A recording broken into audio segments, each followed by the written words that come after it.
Hello. In this third video on Charles Horton Cooley, I want to outline his concept of primary groups, as well as briefly mention what he saw as the key problems of modern society. Originating with Cooley, the concept of primary groups has become a key concept in modern sociology. For Cooley, such groups comprise the family, play groups of children, groups of close friends, and the neighborhood community.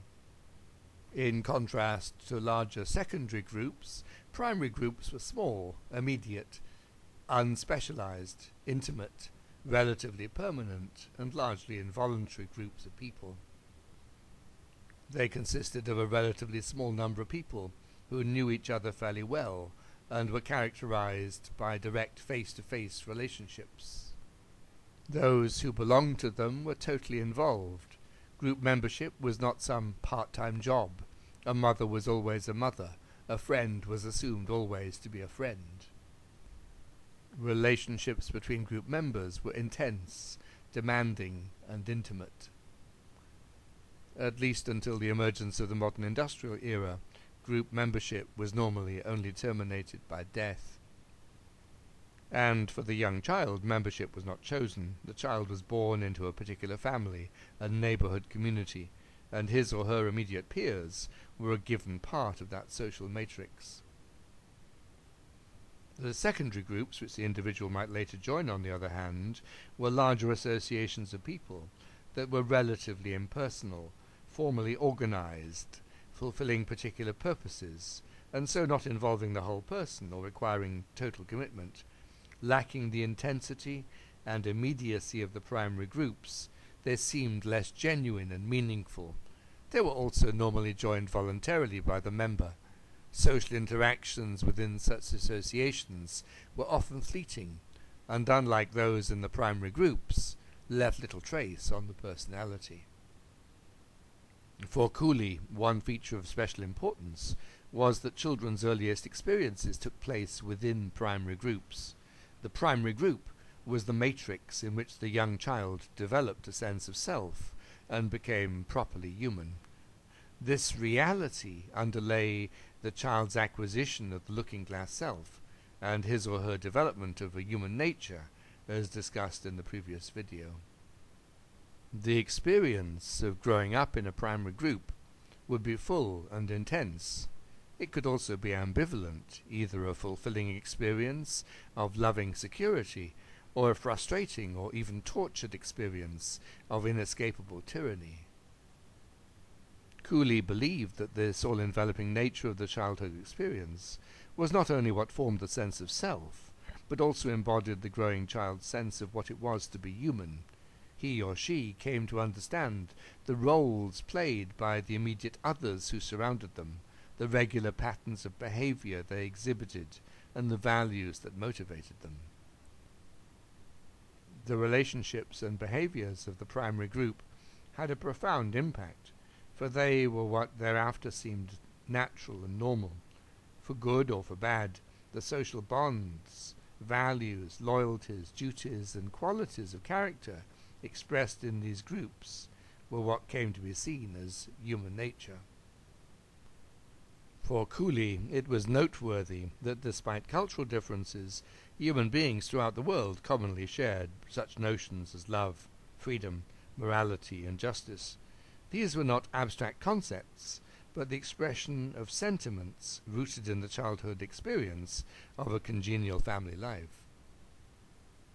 These sentiments came to motivate and direct human action and judgment, and on them more wide-ranging philosophical, religious, and political beliefs came to be based.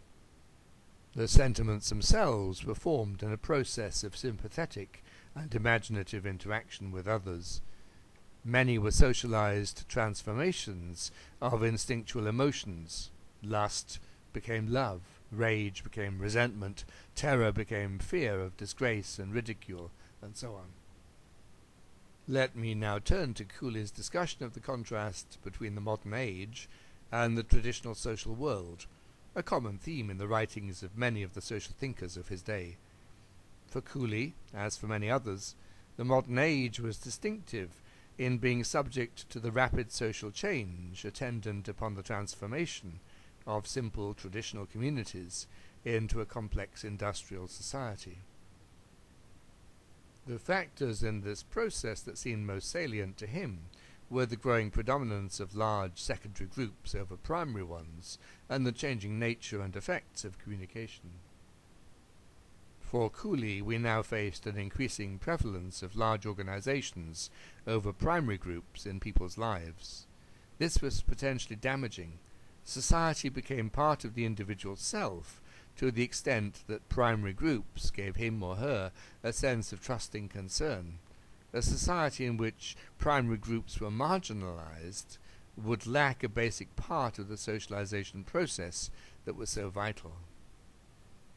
Secondary groups were characterized by formalistic rather than personal relationships, and thus a damaging neglect of the close links that were forged in primary groups. As a result, people then experienced a lack of orientation and sense of meaning. All institutions were impacted. Thus religion became formalistic. University education no longer examined questions in depth. All social classes became demoralized by the lack of standards of economic justice, and the individual became morally isolated from what they did to survive in a pitiless world. This was a situation of malaise that required remedying, and Cooley's prescription was to ensure that the social values and ideals which people had originally acquired in their primary groups were preserved. Cooley believed that the increasing predominance of large secondary groups was combined with a change in the nature of communication in modern societies. Communication was a central component in Cooley's analysis of society. It included both the non-verbal communications of immediate interpersonal relationships, facial expressions, gesture and tones of voice, spoken language, as well as writing, and all of the plethora of modern media and mass communications. All these various forms of communication brought together the minds of separate individuals, not only in primary groups, but also across whole societies, and indeed across time in the form of inherited culture. In modern society, however, revolutionary improvements in the means of communication had led to an unprecedented speed and diffusion of information. Unfortunately, this had been at the cost of an increasing superficiality of information, much of it undigested. This added to the malaise produced by the marginalization of primary groups, and led many people to feelings of restlessness and discontent. Advances in social understanding, by way of sociology, enabled both of these problems to be more clearly identified and hence addressed. Thank you for listening.